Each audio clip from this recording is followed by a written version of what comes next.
I'm Taylor Bisciotti, coming to you from the NFL Network newsroom in Los Angeles with some breaking news. A stunner out of Seattle as head coach Pete Carroll is out after 14 seasons with the team. This just happened. We're now going to welcome in our NFL Network insiders, Tom Pelissero and Ian Rappaport. And Tom, I'm going to start with you. This is just a day after Pete Carroll went out publicly and said that he expected to be the head coach of the Seahawks next season. How did this happen? Taylor, the Seahawks go through a process after every season in which there are a variety of different meetings with the Seahawks chair, Jody Allen, and with various members of the staff, including Pete Carroll himself. Carroll had his meeting with Allen on Tuesday, and at this point in his career, there was always the possibility at some point that the team and or Pete Carroll would be looking to move on. The result of it, the staff in Seattle was informed just a short time ago that Pete Carroll is out as the Seahawks head coach. Jody Allen put out a statement a few minutes ago saying in part that the sides have amicably agreed that Pete Carroll will now transition into an advisor role with the organization. That means now that the general manager, John Schneider, along with Jody Allen, among others, will, for the first time in 14 years, begin the search for a new head coach. Pete Carroll, a legend in the sport.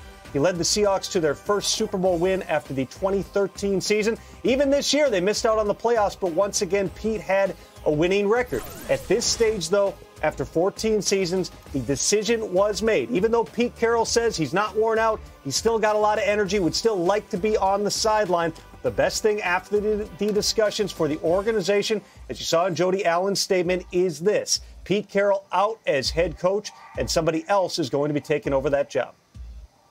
And if we turn our focus to where they might go from here, I think it's pretty obvious. Keep an eye on Dan Quinn, the Dallas Cowboys defensive coordinator. Obviously has a ton of familiarity with Seattle, still well-liked, still has really good relationships, and I think it's fair to say he's going to be one of the focuses of the search for general manager John Schneider, who now, along with Jody Allen, is in charge of the search. And really, the second half of this year, probably the last month or so, Schneider has quietly been doing research on potential head coach candidates just in case this ended up happening. And this was always going to be something where if Pete Carroll decided it was in the best interest of the organization, and if Jody Allen decided sort of together, if Pete Carroll would move on, Schneider would have to conduct a coaching search for the first time in his tenure as general manager. Wanted to make sure he is ready.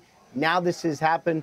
He is, of course, ready. And, really, I think this has been, a possibility over the course of the last several years. Now official and final, Pete Carroll out as head coach, steps upstairs to be still involved in football, but obviously a new person on the sideline. Ian, we heard from Pete yesterday, and he said that he had every intention of coaching this upcoming season. Tom, I'm going to ask you this.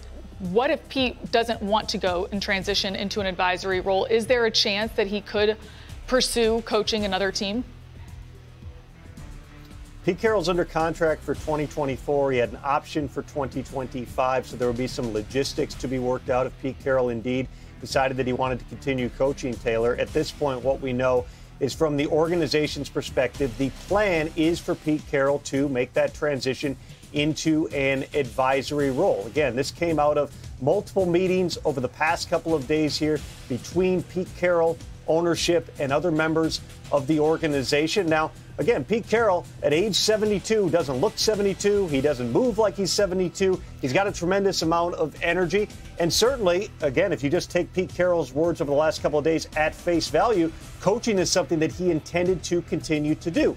There's still some things that need to be worked out here in terms of what that advisory role might look like. Is he working hand in hand with John Schneider? Is it more of an informal arrangement? Those are some of the questions that they have not yet finalized here. But we know, again, for sure, Pete Carroll will not be the Seahawks head coach in 2024. And one benefit of having him stay on his advisory role, at least for years, he is under contract for years, so it's not like it was a mutual parting and they have to pay for nothing. I mean, this is an organization that at least will get some of its money's worth for Pete Carroll. Not that he owes anything to the organization, delivered a Super Bowl, has helped deliver sustained success for Seattle, and the relationship success he's had with general manager John Schneider is the kind of thing where around the league, this is something that the GM and head coach want to replicate. Not surprised that he's going to end up moving upstairs, likely to help John Schneider move forward with the football decisions. We'll see what that ends up meaning. Pete Carroll had final say. I would expect that John Schneider now assumes that is as far as just the football goes, but for the first time, a new person on the sidelines in Seattle. Tom, a lot of talent on this team, both offensive and defensive talent, including Geno Smith. What does this mean for his future with the Seahawks?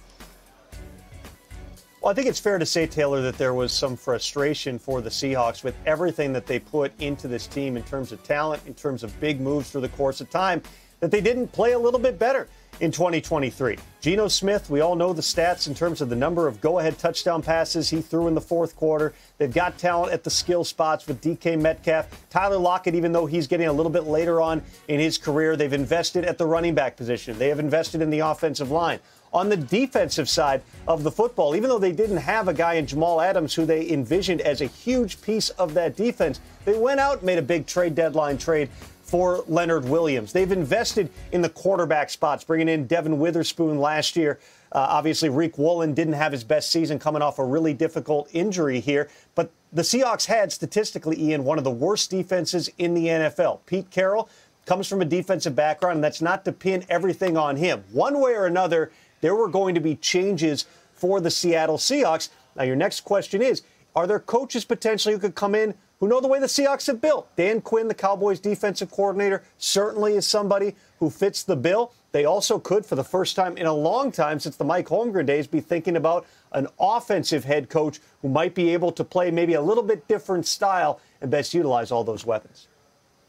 Yeah, I mean, obviously the defense did not perform as it should, but there's a lot there. I mean, his defense is being run in a million places around the NFL. So if they want to keep this going, bringing Dan Quinn in would help. You know, they have completed essentially a transition from, they moved on from Russell Wilson, got a lot of assets. They built this thing back up, in a way where they basically didn't rebuild.